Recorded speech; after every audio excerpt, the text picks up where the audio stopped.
Welcome to Two Nicks and a Griff. I'm Nick Moad here with my co-anchor Griffin Hawthorne, and boy, do we have a weekend update for you. Griffin, please start it off for us. All right, we're going to start off with Thompson versus North American Seal.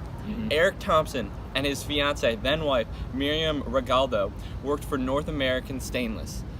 She filed a complaint to the Equal Opportunity Commission in September of 2002, alleging that her supervisors discriminated on her based on her gender. And that's not okay. On February 13th, 2003, the EEOC ratified this charge. Slightly less than 3 weeks later, the company fired her husband. Really? Yes. Thompson then filed a complaint, which alleged that he was fired in retaliation for Regaldo's charge. Retaliating in this way, Thompson asserted, violated Section 704A of Title VII, which forbids an employer to discriminate against any of employees. Wow, what a story. And how did the Supreme Court rule on this case? The Supreme Court ruled unanimously 8-0 in favor of Thompson. 8-0? Why wasn't it 9-0? Justice Kagan did not participate in this case. Wow, what a story, Griffin. Thank you for that. Next, we have LaFleur, a teacher at Patrick Henry Junior High School, who's going to talk to us about our other lead story of today's case. Welcome. Welcome. Thank you. First, Miss LaFleur, please explain to us your story. So I was a teacher at Patrick Henry Junior High School in Cleveland, and I was forced to leave due to the rule that teachers are forced to take maternity leave without pay 5 months prior to the birth of a baby. Yes, crazy. My goodness. And so I wasn't allowed to return until next semester, and in order to return, I had to have good medical health, and my baby had to be 3 months old. Really? So I was forced to leave. My goodness. So then what did you do about it? So me and another teacher, Ann Elizabeth Nelson, who was in a similar situation, she also wanted to continue until the end of her school year. So we filed separation suits in district court, but the board's policies were constitutional, apparently. Really? Yeah. I don't know about that. Me neither. So then a dividing of the Court of Appeals, Sixth Circuit, reversed this and concluded that the mandatory leave policy did in fact violate the 14th Amendment. Of course it did. Yep. The protection clause. We all saw that one coming. Yeah. So another teacher, Cohen, Yes. in a similar position, Right. was also pregnant, and her obstetrician noted that she was healthy enough to go back to school.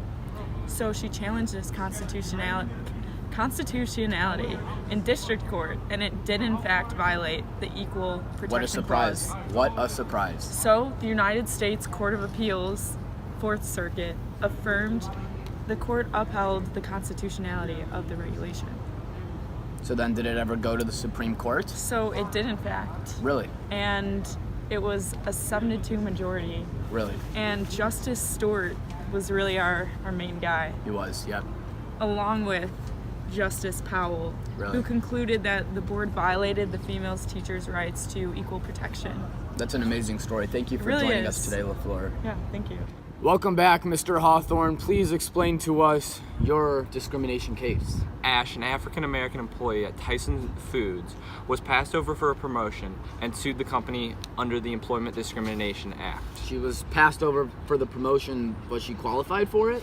Tyson claimed that Ash had been passed over for a more qualified employee, That seems like something Tyson would say. and in response, Ash introduced evidence of his own superior qualifications in order to show that Tyson's reasons were merely a pretext. Really? So did they take it to the court? Yes, they did. And what happened? The circuit court ruled that Ash's evidence did not meet the standard for establishing pretext. But upon further review, the Supreme Court ruled that there were 2 errors in the circuit court's ruling. Really? So in the end, I would assume Ash did get the job. Ash did get compensation for Tyson's discrimination. You love to see it. You really do. You got it. Thank you for joining us, Griffin. we're gonna hop in with Olivia Perillo, our expert on a few more minor cases. Thank you for joining us here, Miss Perillo. Mr. Moa, thank you so much No, for of having me course, today. it's an honor. It's a pleasure, really. No, really. Thank you. Thank you. Yes, Please thank explain you. to us why you were brought here today. So I was brought here to share a couple of recent events relating to employment law. Mm-hmm. Yes, and one of the biggest things that I thought I should come on here and talk about is the recent government shutdown. Yeah. Yeah, that's a and biggie. how that related to employment law. Please explain for us. So, President Trump shut down the government at the beginning of this year, and it ended up being the longest government shutdown in U.S. history. So you might ask, why did he do this That's shutdown? exactly what I was thinking. Why did he do the shutdown? Well, as most of us know, President Trump's main agenda is to get the wall built on our southern border to decrease illegal immigration rates. And the Democratic side is very against this. So he was having trouble getting it passed once the Democrats took majority in the House of Representatives. So he thought if he shut down the government, that maybe as things progressed and people were receiving less pay, that they would finally give in for the good of government workers. Yep. So a big issue was that certain employers weren't getting paid because the government was shut down, and that's where they received their salary from. So there were a couple organizations that did still stand. For example, the United States Department of Labor, otherwise known as the USDL, and the National Relations Board. Those were able to stand and function normally due to the minibus funding that they received. That means that in the government's budget, they receive all their funding at the beginning of the year, and then they budget it out as the year continues. That's right, If yeah. that makes sense. Yeah. Yes. So those organizations were able to function completely normally, but there were a couple of organizations that did take a big hit, such as the federal courts. Really? Yeah. This was pretty. This was kind of a pressing issue because the federal courts were unable to do their work, and they were running out of money because they don't have minibus funding. They're paid in intervals. So without money, the federal courts are completely unable to run and completely unable to have people in the offices doing work. So this event has really risen the question of how we fund government organizations and whether they should be done through minibus funding or done on intervals. That's amazing. Yes. Thank you so much. Thank you. And I believe you do have one more story for us. Oh, yes, I do. So my second story is about equal opportunity in the workplace. Yes. Yes. Yes, New York has recently passed legislation that has made it illegal to discriminate against transgender employees. Okay. Yes, so as we know, we have some protected classes within the workplace, including women, minorities, people over a certain age. It makes it illegal to discriminate against these people.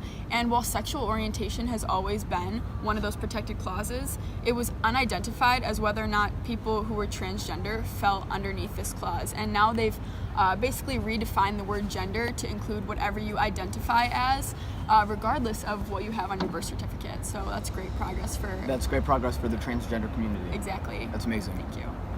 Let me tell you about this very interesting sports case I found. Shannon Miller versus the University of Minnesota, Duluth. Shannon Miller was one of 3 self-identified lesbian coaches at UMD who did not have a contract and in fact resigned as a result of a hostile work environment. Prior to the resignation, Miller had been the women's hockey coach and had amazing credentials there. .707 winning percentage, 4th highest number among active D1 women's coaches, but yet she resigned due to this hostile work environment. Then 3 plaintiffs, including her, joined a class action lawsuit against Minnesota, against UMD. Did she get compensation or anything for it? She did get compensation as a result of this because it was a clear violation of the Equal Protection Act. Exactly. That's really interesting. It is very interesting. And now on to your kicker. Let me tell you about this kicker. Man broke hip on vending machine. Kidding me. Yes, Ow. 90-year-old Circuit City employee Clinton Dwyer filed for workers' compensation after he fractured his hip at work. But Dwyer claimed he was trying to shake a bag of chips loose from an employee break room vending machine when he fractured his hip. He was getting chips for a coworker, and an arbitrator ruled in his favor because it was in the aid of a coworker. For a bag of chips. For a bag of chips out of a vending machine. so they got compensation for getting a bag of gin. That's right. Thanks for joining us on Two Nicks and a Griff. Come back next week.